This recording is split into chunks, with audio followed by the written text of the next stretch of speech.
Hello, I'm Bob Schieffer, and welcome to the CBS Evening News Online edition. Just ahead, explosive secret files from America's largest Catholic archdiocese reveal child abuse complaints against 126 priests. Also, we'll have the latest from the Kashmir quake zone, where the death toll now tops 30,000. And our cross-country road tour rolls into Birmingham, Alabama, where you'll meet some unlikely opponents to the war.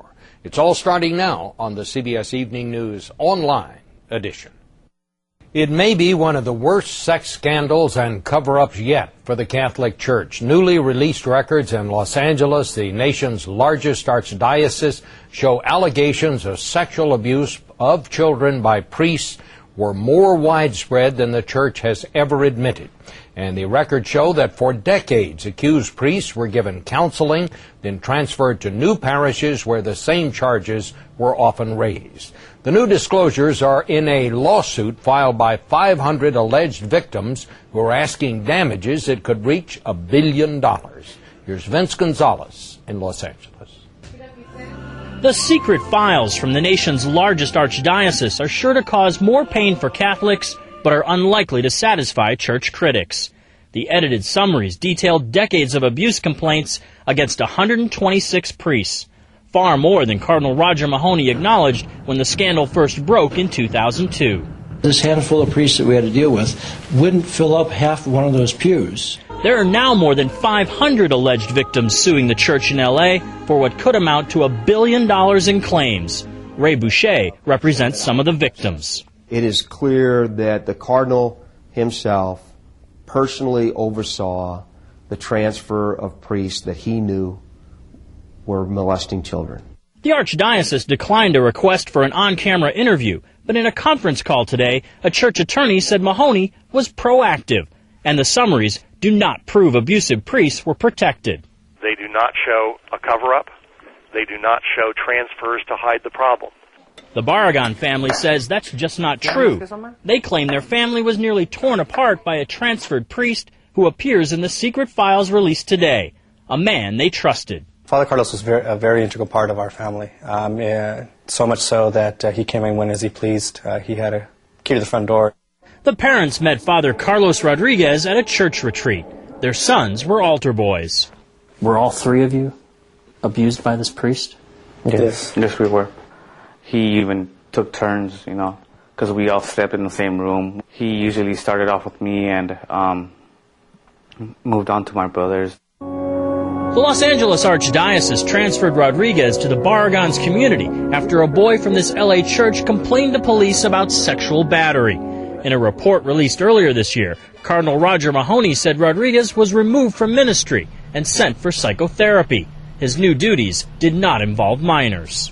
In fact, the Barragans attorney says these photos prove Rodriguez continued his priestly duties and was often surrounded by children, even performing masses for them. I can't trust the priest. Rosa Barragan says after the church ignored her family's complaints, they went to police. Rodriguez is now in prison. Other investigations continue, and today LA's district attorney called the limited release of documents a public relations ploy, and he urged the church to stop fighting him in court and release personnel records subpoenaed by a grand jury. Bob?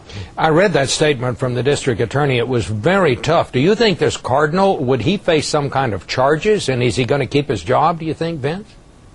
It's tough to say if he'll face charges, but this situation is very different from Boston, where the cardinal lost his job. There, almost all files were opened, all documents were released. We could see who was giving the orders and what was happening. Here, we just have these summaries, which don't paint a very clear picture. Okay, well, thank you very much, Vince, and keep an eye on it. More aftershocks rumbled across the earthquake disaster zone in South Asia today, and estimates of the death toll keep rising, especially in the worst-hit area of northern Pakistan. The relief effort is growing too, but there are still many remote villages beyond the reach of aid workers. Richard Roth is in the area. At the epicenter of Pakistan's agony, estimates of the dead are climbing above 30,000. It's 4 days since the earthquake, and Muzaffarabad still looks like MASH. Even with big American helicopters helping evacuate the injured, the airlift's been overwhelmed. The U.S. is sending in more choppers. It just seems like there's no end to the casualties that they have up there for us. Each aircraft that goes up there is bringing back 30 to 40 casualties, and there's always more when we leave. We always have to turn people back. For many of the victims, getting out's no guarantee things get better. This hospital in Abbottabad withstood the earthquake with just one problem. There's not a drop of running water. We need to get our plumbing fixed here. Once we get our plumbing fixed, then we can start functioning normally, really. For 8-year-old Dawood, who just showed up, it's really more a nightmare. He didn't get a scratch in the earthquake, then was caught in a landslide, touched off by yesterday's torrential rain. Normalcy's still a long way down the road, a road so choked with relief supplies, they're barely moving to all the places they're needed. But there are still places that haven't been reached even by meager aid like this. People in one community in the mountains with electricity but little else say the only aid they've seen delivered so far is the aid they've seen delivered on TV. Health authorities fear there's worse to come and concede fumigation won't keep out disease where there's no clean water or sanitation and where cold, wet weather's coming soon. Hope is a rare commodity here, but a lucky few still have it. Almost crushed when the earthquake hit, medical student Walid Abbasi got out. His medical books didn't. They're still stuck in this room, and without them, he's worried he'll fail his exams. They're safe. But they're safe, but they're out of reach. Yes, out of reach. A brave effort should be, but very difficult for me. And I think very dangerous. Yes, of course, very dangerous. With so many injured here, he's more than ever determined to get his degree. The country needs more doctors now, he says, more hope and more prayers. The fact is, though, there is less hope. Survivors will still be found in the earthquake's rubble. One search and rescue expert now says the odds of that are running out not by the day, but by the hour. Bob? Now, you had another little aftershock. Did that have any serious effect?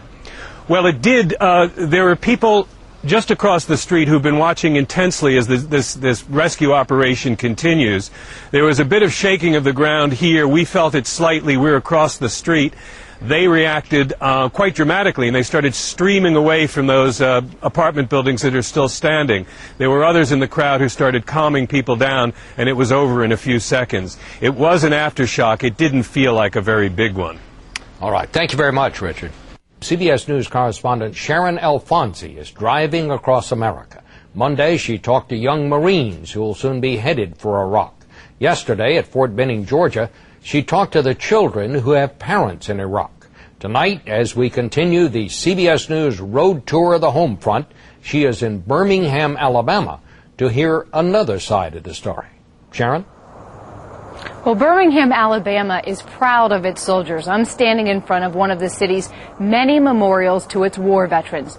But now, some of those veterans are speaking out against the war. They are unlikely protesters in an unlikely place.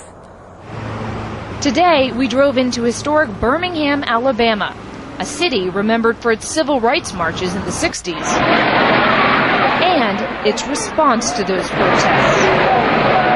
It's not totally foreign to take to the streets in Birmingham. It's happened before. David Waters is leading a small anti-war movement here. I was raised to go along and get along, right? He's an easygoing Southern gentleman and a decorated Vietnam vet. I wanted to go. It was our war, and I wanted to be part of it. But today, at 59, Waters wants the U.S. out of Iraq and says he's not the only one. Opposition to the war is definitely growing, yes. Even in the South? Even in the South, yeah. So we stopped by a war protest in Birmingham today, where we met Susan Mims, another Vietnam vet. There's only about a dozen people out here protesting. That's correct. And you have to understand, again, we're in the South. She was born and raised in the South. Today, she calls Birmingham home. As a Southerner, I do feel the heat when I say, why are we there? And a lot of people question your integrity, your patriotism. Mims says she prays for the soldiers in Iraq every night. After all, she's the reason many of them are there. You see, her last job in the military was as a recruiter, convincing young men and women to sign up. Some of them were sent to Iraq. It's heart-wrenching sometimes to see a parent of a kid that I put in and they come back, they're maimed, they're disfigured. She says she's been spit on and yelled at while protesting. Is there a sense that protesting is unpatriotic? In the South, yes. However, for myself, protesting is part of being a patriot. And just to be clear, these vets are very much in the minority here. The anti-war movement here is really nothing more than a murmur. Bob? How are they treated, Sharon? Because you're in a very, very conservative place. Well, they say it's difficult, and they say the hardest part has just been having their patriotism questioned. They serve their country, and they say they love their country. More stories are just a click away, but don't forget to join me on television for the on-air edition of the CBS Evening News. On Thursday's broadcast, 6 weeks after Katrina, some of her most defenseless victims are still being rescued. We'll take you along as a group of dedicated people work to save the animals. For CBSNews.com, I'm Bob Schieffer.